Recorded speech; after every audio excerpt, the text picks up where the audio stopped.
Bom dia, meus amores! Tudo bem com vocês? Bem, gente, hoje na nossa aula de história nós vamos conhecer alguns navegadores, certo? Nós vamos conhecer 3 navegadores portugueses que nós vimos no mapa da atividade anterior, ok? Então, se prepare aí que nós vamos conhecer cada um deles e quais eram os instrumentos e as técnicas que eles utilizavam. Vocês já ouviram falar sobre Bartolomeu Dias? Quem já ouviu falar? Bem, gente, quem foi Bartolomeu Dias? Ele foi o primeiro navegador português a navegar no extremo sul, do continente africano, certo? Então, ele foi o primeiro navegador do extremo sul do continente africano. E o que foi que ele fez? Ele contornou todo o cabo de Boa Esperança, certo? E isso em 1488. Então, isso foi só um pouquinho sobre Bartolomeu Dias. Vamos conhecer um outro. Então, turminha, agora nós vamos falar sobre Vasco da Gama, certo? Então, quem foi Vasco da Gama? Vasco da Gama é este camarada aí que vocês estão vendo, ó. Então, Vasco da Gama, ele também foi um navegador português que liderou uma viagem marítima de Lisboa, em Portugal, até Calicut, que fica na Índia. Isso mesmo, gente. E isso, pessoal, ocorreu em julho de 1947. Guardem esta data, certo? Julho de 1947. Essa viagem demorou cerca de 10 meses. Isso mesmo, 10 meses. Vocês já imaginaram passar 10 meses em uma navegação? Deve ser muito complicado, né, pessoal? Hoje em dia, com certeza, seria muito complicado. Talvez para aquela época nem tanto, ou sim, não sei. Mas vocês sabem, né, o que é 10 meses? 10 meses é quase um ano. Então, eles passaram quase um ano nessa viagem, tá certo? Então, isso é um pouquinho sobre Vasco da Gama. Vamos conhecer um outro navegador? Vamos lá. Bem, gente, agora nós vamos falar sobre um navegador muito conhecido por todos, que eu tenho certeza que você já ouviu falar dele. Nós vamos falar agora sobre Pedro Álvares Cabral. Você já ouviu falar dele? Sim, né? Com certeza, muitos já ouviram falar sobre este navegador.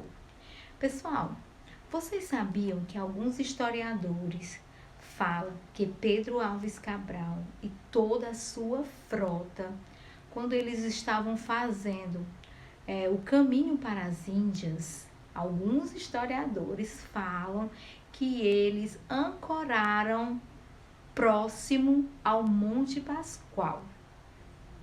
Isso mesmo, eles ancoraram. Ancorar quer dizer parar. Então, eles pararam próximo ao Monte Pascoal. Pois é. E onde fica esse Monte Pascoal? Vocês sabem onde fica? Já ouviram falar sobre o Monte Pascoal? Muito bem, gente. Onde ele fica? Então, atualmente, o Monte Pascoal, né, hoje em dia, é o estado da Bahia, aqui no Brasil. Então, Pedro Álvares Cabral esteve aqui com toda a sua frota, aqui no estado da Bahia, que é onde fica, que é hoje o Monte Pascoal. Então, é só isso que nós vamos falar um pouquinho sobre Pedro Álvares Cabral, tá? Muito bem, pessoal. Então, esses navegadores, como eu falei para vocês, eles tinham que ter instrumentos e conhecimentos e técnicas. Então, os instrumentos que eles utilizavam eram o astrolábio e a bússola, certo? Nós vamos falar um pouquinho sobre eles, tá?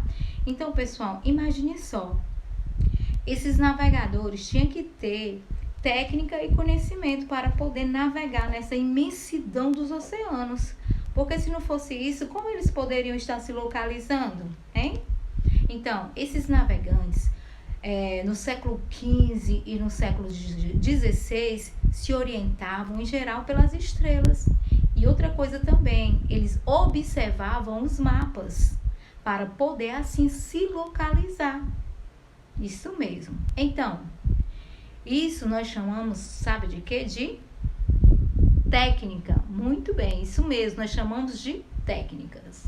Certo? Que são o quê? São saber, conhecer, se orientar através das estrelas e dos mapas. Certo? Então, e quais eram os instrumentos que eles utilizavam? Já falei, né? Qual era? Exatamente. Eles utilizavam o astrolábio e a bússola, certo? Então, esses eram os dois principais instrumentos que eles utilizavam no século XV e no século XVI. Vocês já ouviram falar sobre astrolábio? Bem, gente, o que é o astrolábio? O astrolábio, ele é um instrumento que identifica a posição dos astros, como o Sol e as estrelas. E também ele servia para mediar a altura deles em relação ao horizonte e assim localizar-se em alto mar, certo? Já a bússola, que nós já estudamos, já falamos inúmeras vezes sobre ela, o que é a bússola? Então, a bússola ela é um instrumento composto de uma agulha magnetizada com plano horizontal, certo? Agora, o que vocês vão fazer? Vocês vão fazer a atividade no livro de vocês, na página 28, certo? Que é o jogo rápido. Então, gente, essa foi algumas explicações hoje sobre a nossa aula, falando sobre navegantes e navegadores, falando também sobre instrumentos e técnicas. Beijos a todos, fiquem com Deus e até daqui a pouco na nossa correção. Tchau!